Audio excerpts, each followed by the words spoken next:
Hello,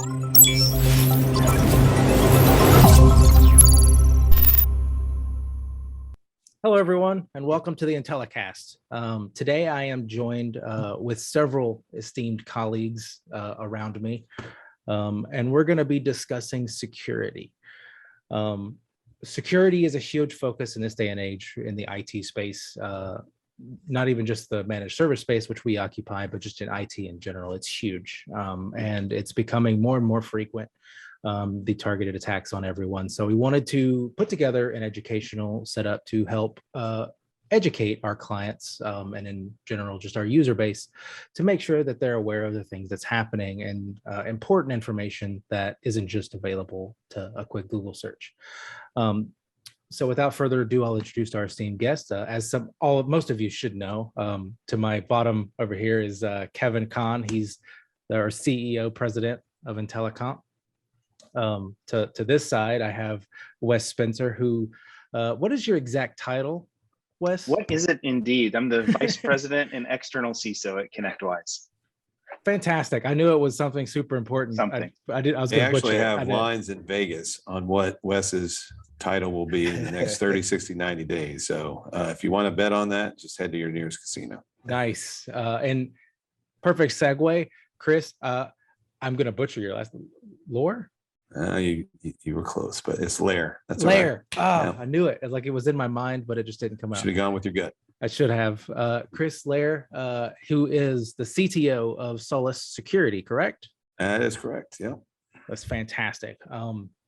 These esteemed gentlemen are known throughout the security world, and they have allowed us some time today to have this discussion with you guys. So first off, thank you guys for joining us today. I greatly appreciate it. I know Kevin does, and I know as soon as we're done with this, our clients will as well. So normally, all the 90s and 2000s, you had all these fantastic movies where all these hackers were targeting IBM and Xerox and Microsoft and huge, massive companies. But nowadays, it's the thoughts have shifted greatly into the medium and small business segments. Wes, what have you guys noticed? Because I know your background's from banking and perch security. As well. So what have you noticed as far as the SMB and medium business market goes? Yeah, we have two problems. The first problem that we have is you said, attacks have come down market. And the reason they've come down market is if you want to think of cybersecurity as an analogy, think about it like water. Water is always going to pass through the easiest channel, right? Its easiest outlet is where it's going to go. And cybersecurity is the same way. When threat actors are thinking through how can I make the most money, they're not thinking about how do I go after JP Morgan Chase with, literally over 1,000 security analysts and a multi-million-dollar a year budget in security. They're thinking, I can operationalize you as a small business. And Kyle, the second problem that I think we run into as well with all of this is the fact that most small business still don't think they're a target. And this is a huge problem. You combine both of these today, and I go all over the country. I've been in like 6 or 7 different cities in the past, 3 weeks, talking about exactly this topic. And I feel like my mission, if I can dispel one thing, it's this idea of, oh, I'm small business, so no one needs to go after me. I'm too small of a target. My data doesn't matter. When we think in terms of that, we really misunderstand both the intent of our threat actor, of who is wanting to go after us and operationalize us. And we're also misunderstanding the damages that are going to occur when those things happen. And Chris, I'm sure, can talk much more about that given his role and what he does. But yeah, I mean, Kyle, without doubt, attacks have come down market and small business are under attack like never before. And it's a big deal. Yeah, it's scary. I mean, to think about it. Chris, I know your company does deal in cybersecurity insurance. What have you seen in that market segment of those being attacked? Well, I definitely agree with what Wes said. And in addition to, the big companies have deeper pockets, so they can sustain an outage for a longer period of time. They can kind of handle the reputation hit with PR and all that kind of good stuff, all in stride.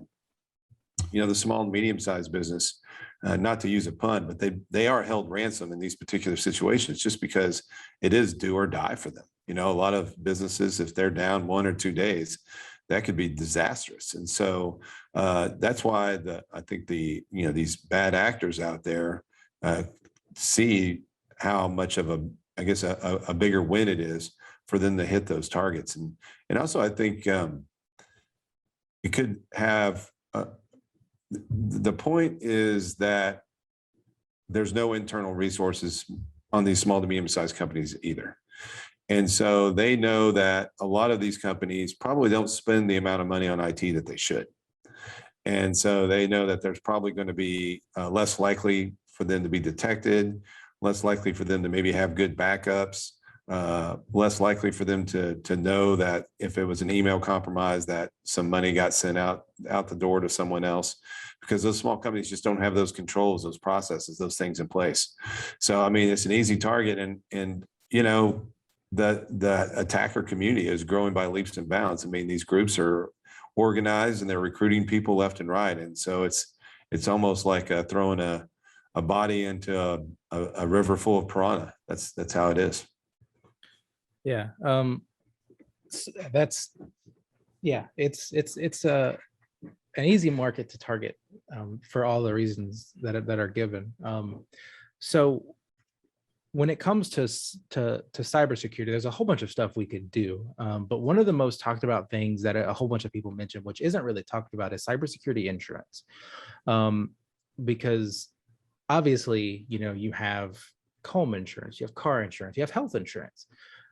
So Chris, can you describe what the benefits of having cybersecurity insurance does, and what are some of the challenges in getting cybersecurity insurance? Right. So the cybersecurity insurance is a very specific policy for situations where you've incurred some type of cyber situation. It doesn't even necessarily mean in a lot of cases that you were attacked. I mean, you could lose a laptop, and that laptop could have had some type of confidential information. So a cyber policy is going to kick in with your legal coverage and all the things that you need to do from a legal and regulatory perspective to address that situation. But for the most part, in most cases, it's used for cyber attacks. And so in the past, some people have had maybe another type of professional liability insurance, maybe with a clause or a rider or something of that nature covering cybersecurity. But those typically didn't have a lot of weight, or they just weren't enough, right? There wasn't enough teeth in them, especially for someone having the policy when they needed to use it. And so the more specific cyber policy came about.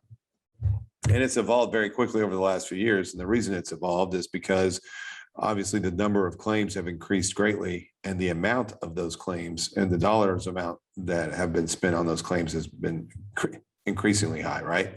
So, I mean, it's a trajectory that's just going like that. So first of all, cyber policies are not replacements for having cybersecurity controls. And so we've seen that. I mean, I've given this example in other cases where we had a situation where the director of IT, instead of budgeting for security improvements, he budgeted for paying ransoms. So he had budgeted for paying 3 ransoms during that calendar year. And guess what? He under budgeted. And so that's the first thing to understand, is it's not going to now, and a lot of people thought it could do that way because when you used to buy cyber policies, you weren't necessarily questioned to what you had in place. You could just get a policy. They didn't care if you had old systems, new systems, antivirus, firewalls. They didn't really care, because there were enough policies out there being written where they were making more money writing policies than they were spending on claims. Well, I mean, those tables have turned. And so now, especially with ransomware and business email compromise losses, getting well into, 6 figures, maybe regularly on claims, you're starting to see the insurance companies start to push back, especially when it comes down to renewal. So there's 2 things that can occur. You can have a policy and it comes up for renewal, and you can get that dreaded letter in the mail that says, hey, we've decided not to renew your policy. And you're like, well, why did that do that? Well, number one, it could be just the industry you're in. So for example, if you're a managed service provider, there are insurance carriers that have just made the decision, we're not going to do it. It's too much risk with those guys. Boom, not going to do it. It could be because, you had another claim or something else, from the prior year, and that claim was just too much, or whatever the case may be. So I'm not on the underwriting side of the business, so I'm just talking to you in general terms, and I'm not talking to you specific to one carrier or another, but I can just tell you what I've had to face and experience. And then the last piece is why then you may be up for renewal. You're going to be pretty much guaranteed your premiums are going to go up. So I've heard some people's premiums going up 30% year over year, which makes sense. Sometimes their premiums might not go up, but the coverages might come down. So you might be paying the same amount of money for less coverage the following year. But now the insurance carriers, and it differs from carrier to carrier, are starting to ask those questions prior to getting a policy or renewing a policy for evidence that you do have certain security controls in place. Now, some carriers are asking more questions than others, but you have to remember that the insurance broker, not the carrier, but the broker that's selling you the policy has to sell the policy. So you can't make it overcomplicated for the broker, or they're just not going to sell the policy, or they're going to sell the wrong policy. So there's a balancing act there between what you can ask for somebody to have in place. Because as a security professional in insurance business, I would love to see something that we would see from a bank perspective as far as security controls are in place. But we're just not there yet. But the things that they do look for, today, the backups, some type of good solid EDR solution, next generation antivirus or something like that. And then multi-factor authentication. We can get more details of those. But the point is if you don't have those, you're not going to get a policy. You may have the opportunity to put those in place, but you'll have a very short time frame to get that done. But that's why it's getting a little bit more difficult. So your industry, the fact there's so many claims, and the fact that now the insurance companies are asking for some evidence of some, I would say basic security controls in place, is another reason why people are struggling to get cyber like today, as opposed to maybe a year, 2, 3 years ago. Yeah, I know we've had as an MSP to reevaluate our insurance policies and stuff Yes, like we that. definitely have. Just recently, we actually reviewed our policy and we felt that it was lacking. And we went to a totally different policy, and we had to go through an extensive review of what we have in place. We had to have a WISP. We had to have an incident response plan. And we had to have that all working within, I think, 60 days in order to be covered, which we did. So it's really important, I think, even if you do have a policy, to review it or have it reviewed to make sure it meets today's standards and make sure you have the coverage that you absolutely need, because any business requires a policy. You just can't get away without it. Yeah, Kevin, you bring a good point about coverage. A lot of times we get into situations where people just didn't buy enough coverage. And I think somebody, one could push the blame back on the brokers and say, well, the broker should be really helping, the customer figure that out. But I don't necessarily think that's fair. I think it's one of those things where it's kind of a collaborative situation where you have to sit around. I mean, you got to be thinking about realistically how much true money, hard dollars, you're going to lose every day being out of business. That's the first thing. You got to be thinking about, the potential legal expenses that would be associated with something. So just use a ballpark figure like $500 an hour for an attorney. And so just thinking these situations, how many hours you're going to accumulate just there. And then just think about all the things that could come up. Like if you do get in a ransomware situation and you do have to pay, the days of low ransom amounts are gone. And so a lot of these guys will base the ransom demand on 10% of your revenue. That's top line revenue. They don't care if you're profitable or not. They just look at your top line revenue. If you think I'm a small company and I'm private and they can't find that information, no, they can find that information. It's usually publicly found. You got it stored somewhere, probably in the data they've captured. Yeah, or they're going to get into your network and find your bank statements and your insurance documents and everything and figure that stuff out on their own. So that's what you get. You have to be really cognizant of that, because and also be cognizant of the deductible.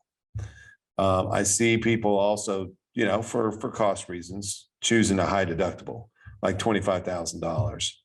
The problem with that is when you get in one of these actual situations and you have such a high deductible, you start thinking about pinching pennies, right?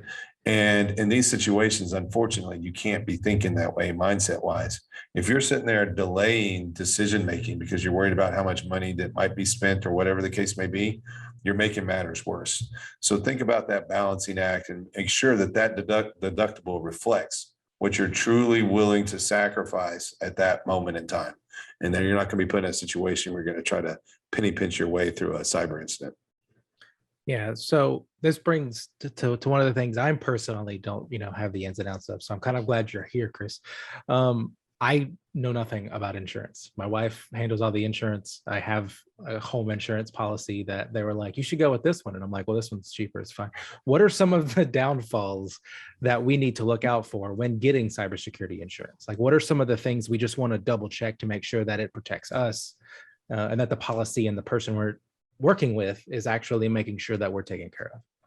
Yeah, good question. So policies do differ from carrier to carrier. So, a few years ago, most of the policies were very general, very, very lax, or what you want to say, maybe kind of a liberal, very policy, really. I mean, the carriers were fine. They were covering things, yada, yada, yada. Well, going forward, they're starting to, I've heard of more language being put in certain policies that can kind of give the carrier an out, as an example. So I was just on a call before this, and I was with an auditor, and she was explaining how she had a financial institution that if somebody had basically the way she described the exception to the policy was, if somebody had broke in and compromised an email account and then leverage that email account to communicate with others, that was an exception, right? So before, we never saw anything that specific, or we really didn't see any exceptions, but now we're starting to see exceptions. Another person that's real big in the MSP community reached out to me yesterday, and he said that an MSP had come to him and said that the carrier he was working with had stated that there was an exception in the policy that said, if an internal employee intentionally did something to cause a cyber attack or whatever, not accidentally, but intentionally, then they couldn't file a claim for that they would be personally liable for that, and it wouldn't fall under the coverage. So those types of examples. So when you're, and understand that a lot of times when you're talking to your insurance brokers, they usually represent more than one carrier, especially the independent ones, right? And so it's really good to ask them, okay, which carrier, and then maybe compare different carriers if they have that, and look for those language. Now, I know people have this tendency to be, hey, man, we're almost getting to the point where we're insurance poor or litigation poor or whatever the case may be. And yeah, that's just life. I hate to say it that way. But the point I was going to make is that if your business is of, let's just say, if you think that one of these situations is really going to cripple you right away, and you're really worried about the complexity, there are attorneys out there called coverage attorneys that can help you out ahead of time to kind of break those policies down and kind of understand them and articulate the risk of those policies, what will be covered, what wouldn't be covered, things that you need to look out for. Before, there's a lot of carriers, they weren't pushing back on a lot of things. For example, if you got hit by a ransomware attack and your backups didn't work, and the backups were really the responsibility of your service provider, the carriers they didn't really care that much about it. In today's world, if your service provider was in charge of your backups and your backups failed, then you can be assured that your insurance carrier might go after your service provider as well for that. And vice versa. I mean, something happens in your environment and somehow it trickles over to the service provider. Those types of situations people didn't care about before, and they are caring about it today. So those are the things that kind of look out for, and kind of not only understand what the policy says, but ask the broker about, what happens when a claim is actually processed. We've had people actually come to us and before they sign a policy, get us on the phone and go, explain to us how this thing works if we were to file a claim. So they're doing a lot of due diligence on that. And I would say the cyber policy stuff is that important. You should really take good care into digging into it, just like, Kevin's done right there at IntelliCast. To switch off of insurance a little bit, so that make sure that we cover as much as we can.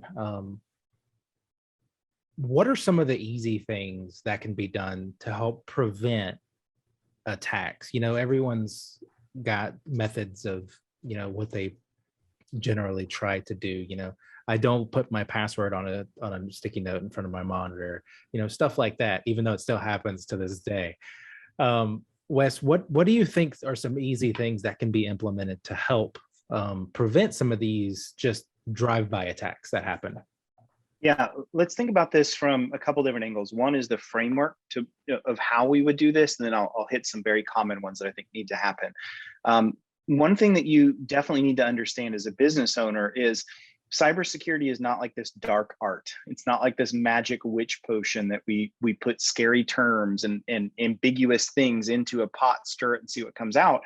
We actually have cybersecurity is approached by a rigorous framework. And one of the great frameworks that's out there that I would refer to is not created by anyone on this call. It's by the federal government under NIST, the National Institute of Standards and Technology. It's called the CSF, or the Cybersecurity Framework. And what's really great about it as a framework, it's much like building a house. When I'm building a house, I don't just start slapping things together and see what happens, right? I follow a blueprint.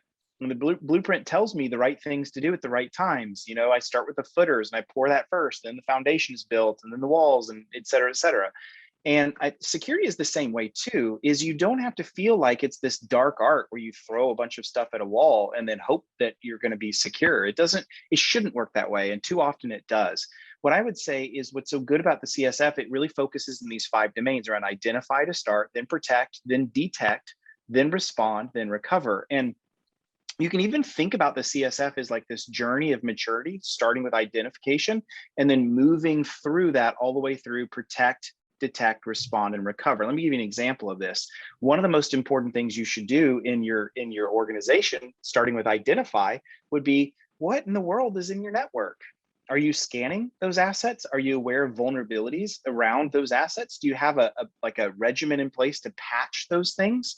So many of the threats that we see end up, where the bad thing happens, like the ransomware, for example, comes because we're not doing some of the basic things around patching. And that's a shame because those are things that are in a sense free. They're all about just find something, make sure we see a vulnerability in that we patch it as soon as possible, right?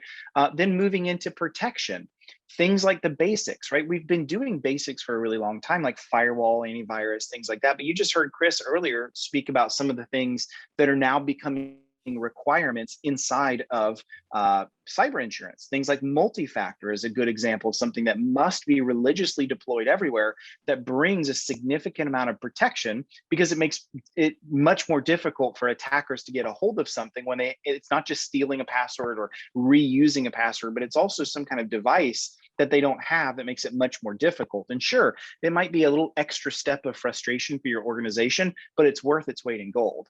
And then we get into things like detection, right? That's that third phase of the CSF. And so now we start to say, let's operate under this assumption that at some point prevention is going to fail.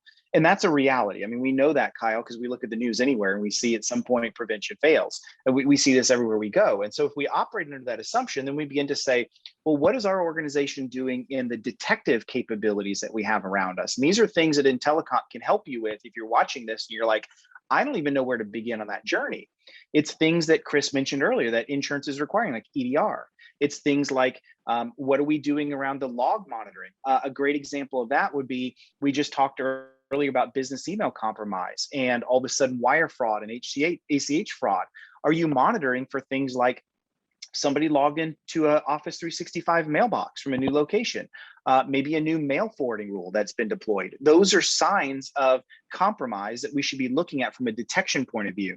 And then response and recovery come after all of that. If I'm not focusing on detection, I'm never going to be able to respond and recover to something until it's too late, right? So detection grants us the ability to respond and recover. And that's a lot of times all about conversations around, how am I handling backups? What kind of incident response do I have in place? How would I work with my provider, like in telecom, when we have some kind of security incident? How do I call up Kyle and team and say, how do I work through that threat? What are you guys going to do? What's my responsibility? Do we have playbooks set aside to know how to handle these kinds of things? What does my insurance look like, as we've talked about? So I think that's how you really want to think through security, is really go down that journey of saying, I want to map to something like the CSF that's out there, and I want to see where my gaps are in place, and then begin begin to address those gaps in a systemic way that really lets me build maturity as I move forward. So that's the high level. And then the small levels, things like EDR, things like multi-factor, things like really good patching. Those are like some of the basic things that every organization must have in place that really grant them the capability to build maturity as they go forward.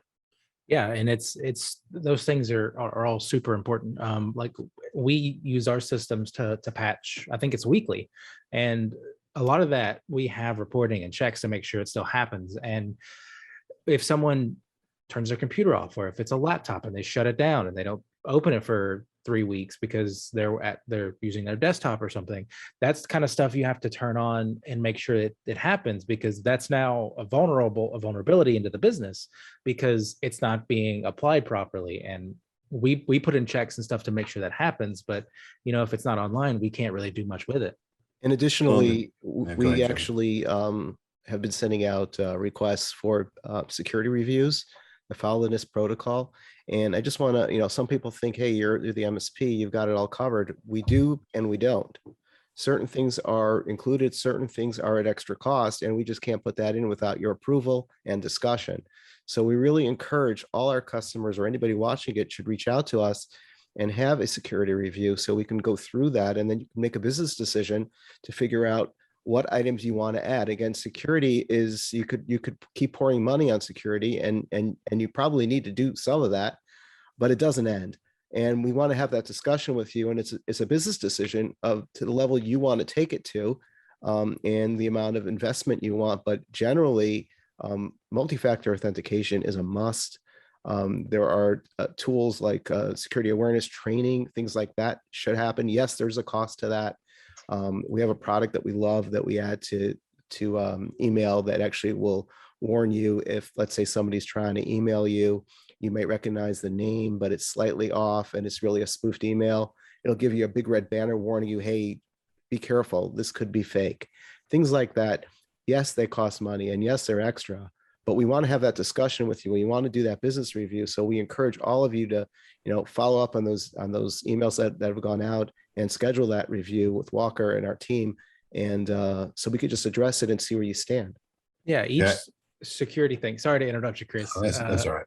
Each security setup is tailor-made to the business. Like we can blanket everything, but if Susie, your receptionist, doesn't set up MFA, or she doesn't properly follow the policies and procedures you put in place, or your finance team gets an email and is like, hey, send me some money, and they're like, cool, and they send them money, and then you're out 50, 60 grand, and there's no way to get that back because it was wired, and you have no policy in place to put that in check. There's things that have to be discussed, and it's important to know that security is a layered approach. So you start with the easy stuff like multi-factor, two-factor authentication.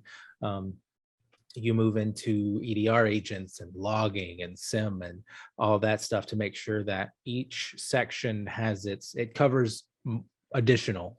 So it's like body armor, or for the military, you put those places, it doesn't protect everything, and something could get through, but you do that to make sure that your business is protected and covered as much as possible.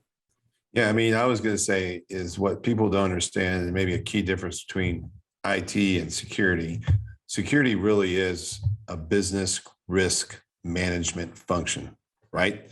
You can't outsource that completely to anybody. And so you may, when we get in incident response situations, we usually learn a lot about the victim. And usually there's an IT provider involved in some way, shape, or form. And they really like, well, we didn't know that, right? I mean, we didn't know that this person was storing that type of data on the file server. We didn't have any idea. If we knew, we would have done something differently, right? And so that is why it is key for you to have these conversations, with IntelliComp, especially, so you guys can understand each other very well. And so that the right set of controls can be put in place. And why we use the word control and we don't use tools, because it's not always about the tools. Just like Kyle said, we could throw a bunch of tools on there and you can spend a lot of money, but that may not actually be the control that is, or the controls that are needed to protect your environment. You may have all your stuff on servers in a closet in an office, or you might have your stuff more distributed in the cloud. You might have vendors that are logging in. We've seen this a lot where people outsource their billing or whatever to to somebody in India or somebody somewhere else to save money. And those guys have direct connection into the environment at night. And that's when something comes in. And so it's really important to understand those risks and make sure everybody's on the same page about those things. Another example is we find out that especially there's a lot of small, medium-sized companies that have global operations. They do a considerable amount of operations here, but they have one piece in China or one piece somewhere else. And we find out just from an ease of use perspective, they've connected those two networks.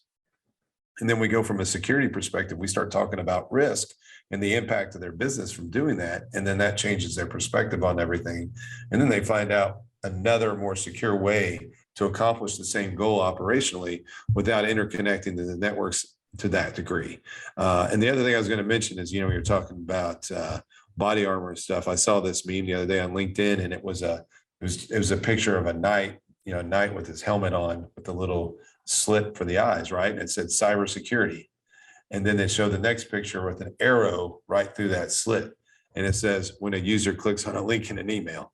And so that's exactly, your employees are part of that control as well. So that security awareness training is important. One of the things that I would add on to that is part of your, I don't care which industry you're in. I think part of your interviewing and onboarding process for new employees should include cybersecurity. It doesn't need to be a whole day or anything like that, but you definitely need to cover those fundamentals. You need to understand if you're hiring somebody, kind of their knowledge about cybersecurity, at least how it would relate to the job that they're applying for. You need to find out about that ahead of time instead of after the fact when they've been in the office and they do something and you're like, oh man, I should have tried to pick that out earlier when I was interviewing that person. Yeah, no, that's great additional points, especially when it comes to the modern work environment. I mean, I'm remote. I know several of our other employees are remote, and having the information to be able to say, hey, this is what you need to do to get your system set up. This is the information you need to do. This remote workforce, if not properly coached and properly educated with what they need to do and the steps and systems they put in place, it could potentially represent a huge risk to a business. It makes things a lot easier for the individual and for the company itself, because I mean, you still get work done in a remote workforce, but it's a high risk environment if you don't properly educate the users. Like if, again, I'm connected to my business, if I do something, if I click on a link, or if I don't have my multi-factor properly set up, that can still affect the business even though I'm at home. So it's super important to make sure that you cover those employee trainings when you're first hired. Yeah, one of the things I want to bring to light, I think we're really talking about this pretty heavily, but I really want to bring it out specifically. And Kevin, you really started the conversation is, as an MSP, working with your clients, there's this strong degree in which you inherit the risks of what the client brings into the relationship as well. And to make an analogy for this, I can go to a world-renowned leading doctor and I can have them begin a treatment plan for whatever the problem is and, take all the drugs and all the tests and all of those kinds of things. But if I choose to, eat unhealthily and I choose to not listen to the advice and plans that doctor has for me, it's going to be a significant limit of how much good is actually going to be done in those situations. And much the same in IT. I'm hoping for you as clients, you're hearing, Kevin really talk, and also Kyle, you too, just about how important it is. You have responsibilities on your own. Just like Chris said, there's not necessarily a tool that fixes all of those things. There's a level of, you as the executive must have the buy-in for the rest of your company to say security is really important for us. And I can tell you, at ConnectWise, when we see breaches, most of the time where we see them, they begin at the client. Something that somebody clicked on, something that somebody opened. That's in 90% or more of the security incidents that we deal with. That's where it all occurs. And so there's this risk inheritance that comes when you're working with your IT provider. We really do need to listen to the things that they say and understand, okay, I'm going to buy into that. And, security awareness training is important for us. I'm going to make sure my employees know how important they are, and that if they're that weak link, there's only so much that can be done when that weak link exists. And so I think that's so important with security. And we see this in the medical field, like that analogy I gave, but sometimes it doesn't translate into security like it really should. Yeah. I mean, it's called I guess the technical term is social engineering. It's one of it's very interesting to me as a topic in security space because of just how it works. And there's always the analogy, if you put a hard hat and a vest on, and a clipboard, you can walk anywhere into any venue, any building, and just have your way with the place. Because there's a couple of things that go along with that.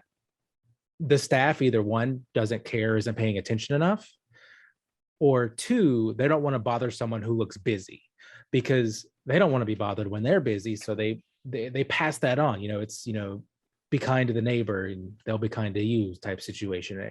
We're people, we make mistakes, right? It's super common to take advantage of stuff like that. And just a little bit of knowledge will go a long way. Like me personally, I'm not a huge fan of cars. But if I go to a mechanic, I can do my best to accurately describe what's going on and have that relationship that I trust with the mechanic that I go to. But if I know nothing about cars and I can say it just doesn't start, it's hard to fix that issue if we don't really have a full understanding of what's going on. I think what I find is that everybody's so busy, and we send these emailers out to, hey, contact us. We reach out to people. We don't get a great response, to be honest with you. People are too busy to have that conversation. Or people assume that we're handling it for them. We can't handle it for you without you contacting us, because it's a joint effort. You have to allow us to do certain things.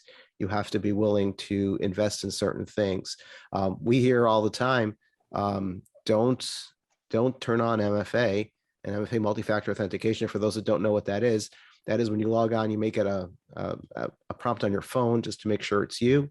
You put a code in and that makes it work. I'm sure you guys all have done that. It's too much of a pain. Don't do it. It's going to hamper business, but that's the single easiest thing that you can do that doesn't cost you anything, that will really save you. And yet we're still getting pushback with everything going on. So that's why it's really important that, please call us, please contact us to set up an appointment where we can go through everything with you, and then you can make an informed decision. Yeah, I will tell you on that multi-factor authentication, I get on a number of calls with people struggling with trying to how to implement this.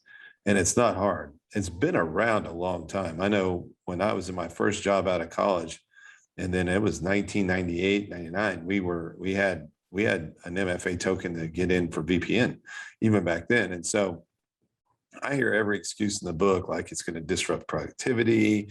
I have people that refuse to use their personal phones for this and all type of stuff. And I can guarantee you there are ways to solve those problems. And I think that people are just throwing up interference just because they don't want to hear one or two employees complain. But let me tell you, dealing with this bloodshed every single day with ransomware attacks and business email compromises where people are losing millions of dollars. If they had MFA and it was properly configured and deployed, they would have not been in that situation at all. And even if they were in this situation, the impact would have been super low. And so it's just, I hate to say it, there is no excuse anymore. It's ridiculous. I mean, I've talked to, for example, school districts, and they go, well, we have bus drivers and they're not supposed to use their phones while they drive. I'm like, well, they're not going to be doing multi-factor while they're driving the bus. I hope not. No, I mean, when they're clocking in the morning and clocking out, I hope you're not having too much communication with bus drivers during their shift anyway. But I mean, it's just all sorts of stuff. I mean, I can understand, but there's other solutions too. I mean, Kevin talked about the phone app, which all of us on this phone call use and have like 40 million 40 million codes on there, right? Yep. But the point is there's even solutions around that. There's a hardware solution. So if you have somebody that doesn't have a phone or can't do it, they just plug a little key into their USB port and they're off to the races. So there's no excuse anymore for it. You need to have it implemented. And like Kevin said, it's very inexpensive and sometimes doesn't cost anything at all. And once it's in place, it's very low maintenance. I mean, the only point you have to do after it's already implemented is you just add people and delete people. And that's pretty much it. And if there's one thing that pushes us over the edge to do it, Chris, you said this earlier, I just want to make sure everyone heard it. If I have insurance these days and I have a lack of two-factor, it's not deployed, or it's incorrectly deployed, or it's turned off, something like that, and I have a breach that exists because of that as a failed control that's not been correctly implemented, what is insurance going to do in those situations? You say, ha, see you later, you're on your own. Yep. And that's the big change, isn't it? Yeah, we're seeing that as well. And when we tell people, we tell people that personally, there's tons of like Facebook, Twitter, all those, they have multi-factor. You should be using this in your personal life as well. So don't push back on the business side because you're personal. You should be securing your bank account. You should be doing things. And does it prompt you every single time? No. The technology is a lot better now where it prompts you only when it's necessary to prompt you. Some change they've detected or something of that nature. So it's not that disruptive. And the time that it actually takes to do it is less than 10 seconds. So stop your whining and get MFA. Yeah. Executives are not excluded. That's right. You should be the first ones lined up to be signed into MFA because you have the authority and the power, because that's who they're targeting most, and it's super important. That's right. To segue into probably one of the last topics we'll discuss today, information sharing. This kind of goes along with SAT training and education of the user base, but everything is available on the internet. You could Google search anyone and find a whole bunch of plethora of information that that definitely shouldn't be on the internet, but someone scraped somehow and put there, and now is indexed. So a lot of things that people want to do, especially for businesses, is to build that relationship with their client base. We do the same, and I'm sure our clients want to build that relationship with their client base. And information sharing, social media, even personal social media, is a wiki page for how to hack and access a business or you personally. It's because you put stuff on there that you may not think is important, but it is. I have a really good anecdote. A friend of mine at a previous job, we had a Facebook war. This was back 2010, 2011. And if you happen to leave your Facebook logged in and someone else came behind you, they would alter the information to be hilarious and funny, and we'd have a good time. I was unfortunate enough to leave my Facebook logged in one day, and I came back to my city being changed, my birthday being in like 1901 or something, and a whole bunch of stuff happened. So I decided to get revenge. Me being the internet and tech of the group, decided to infiltrate his account. Obviously, I don't know his password, but I did know where his email was. I did have his email address.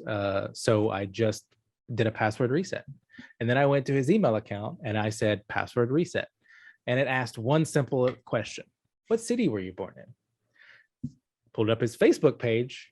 There was his city that he was born in. Reset his password, reset his Facebook password, and then proceeded to change his Facebook page for fun. I gave him all of this stuff back. It is all in good faith, but that's how simple this is to do. And not only that, but his bank account links to his credit cards linked to his email address. I could have had access to all of that. It's that type of personal information sharing that is broadcast for free at no additional, I can search for Twitter, I can search Reddit, YouTube, Instagram, TikTok, all the fancy new stuff nowadays. And it's sharing this information, sharing employee birthdays. Hey, today's Kevin's birthday today. It's not. Let's wish him a happy birthday on social media. Now I know Kevin's date of birth. I know Kevin's age. I can use that information to identify ways to reset passwords. Hey, Kevin's promoted to owner CEO, and okay, so now I have a target. He's got more authority and more permissions, and now I can look for either a new hire that's coming in or someone who else is getting promoted to also target. It's that type of information that is important to limit. It's going to be a balancing act between what you want to share publicly and what can be used as an attack vector. Yeah, I mean, you said it like, I mean, people will say, well, I don't put my birth date out there. Well, your classmate from 1995 told you happy birthday. So it's not hard to figure out what year you're born, even if you were held back, right? So you're right. I mean, what a lot of people don't understand is at hacker conferences, well, or security conferences, let's call it that, they have hacking competitions. And one of the competitions is around using what is called open source intelligence, which is just all that free information that's out on the internet to capture a flag or to do something. So they put together some type of scenario. Maybe they put together a scenario of a kidnapped individual or something like that. It's a fictitious scenario, but people, all these teams get together, and there's usually dozens of them. And that's what they do. They use open source intelligence to gain that information. It's amazing how much stuff's on there. And really, it's almost impossible to be completely off the grid anymore. So you have to be conscious of it. And at the same time, the more you're involved and maybe the higher you are in title, you're going to be a bigger target. I remember one of the earlier cases we got was a business email compromise, and they had done a really good job. And the first thing I do in those situations, I go to the company's website, and they had just spent all this money on this brand new website. It looked great. And on their about page, they had all their people on there, not like all their employees, but all the people. And they had like their treasurer and controller and all that. And I'm like, who the heck goes to somebody's webpage and cares about who the hell the controller or the treasurer is? And they're like, oh, you got a good point. I'm like, yeah, no one does. So take it off your website. Oh man, we spent all this money on the website and headshots and all that. I said, I don't care. They don't need to know those people and who they are. Right? Take them off. So, it's right. I mean, and I think when you're doing your security awareness training to your staff, you need to keep that in mind. You need to teach them and preach it and let them know, especially the younger people they just take it for granted that stuff's out there. I really try to, I tell my kids this all the time, but I don't even want to try to go out there and do a search on my teenagers or anything like that. I'll probably just freak the heck out. Yeah, it's like, because even like celebratory stuff, like, hey, I got promoted today. Oh, Twitter, my Twitter followers, all 4 of you, I got promoted. Congratulate me. Okay. And then if I happen to search for your company name and I get a list of employees and I start searching for employees, boom, you got promoted. And you probably put your job title in there because you're celebrating. I mean, why wouldn't you? Right. And it's super, super easy to get that information. Wes, have you seen anything like that used in an attack or a vector method? Yeah. So unfortunately, like Chris, I come from banking, and because banking has these federal call reports you have to put out, you actually have to publish things like who your controller is. And so we saw these kind of attacks all the time where people would pull that information. They would impersonate the CFO or they'd impersonate the CEO using information they pulled publicly and try to use that as an attempt to, have wire fraud. And there are things that you can put in place to sort of circumvent some of these risks that we have in place. And one of those things I would say is even thinking about, like, your business needs to put in place, this has nothing to do with technology, it's everything to do with process. How do you actually handle changes to accounts payable? Like, do you just get an email and then you just change it? If some vendor emails you and says, oh, we need to change this bank account, hope that's okay. Okay, cool, I just change it and off I go. No, you should have some kind of callback method to say, that looks right, and it may be right, but I'm going to pick up the phone and I'm going to call the number that's on the list that I know is them and say, hey, Frank, I got this email from you guys. Saw the AP change. Is that right? No, you guys, that's not from you. Whoa, we just saved ourselves hundreds of thousands of dollars in potential fraud. So what we can do is put in place some things, some very practical things that can help us with all of this. Another thing you can put in place is, and you mentioned this earlier, Kyle, like, separate from yourself the things that you know personally about yourself from the ways you authenticate yourself. Like, if I'm a huge fan of, like, I don't really follow sports ball, but I think Alabama's good at football, right? So, Alabama football, the last thing I want to do is, have my password as Nick Saban rules. If everyone knows I'm a big Alabama fan, a better thing you can use is a password manager. And that password manager handles all of your credentials. It handles your complex passwords. And I love that because I don't even know what my passwords are anymore. Like, I can't think of a single password that I know that's like, I don't know them anymore. My password manager handles all of that. And so those are things that we can put in place that reduce the social engineering limits that we have in place where we can all fall to fraud ourselves. And I'll just leave you with one anecdote with this. Is this happens from the best of us to the worst. There's a YouTuber that does like very famous, he like frauds the fraudsters, and he'll actually get on the phone with them and he'll fraud them himself. He himself, the guy who his entire business, his entire YouTube channel is all about like frauding the fraudsters, he himself got frauded and had a fraudster trick him into removing his YouTube channel. He fell prey himself. And so I think my point is we all need to protect ourselves from this, from myself and all of us on this call, all the way down to somebody that understands IT the least. It's really important for us. Yeah, and we're still seeing like basic things like people putting in the credentials to access a document. Microsoft's never going to ask you to put in your 365 credentials.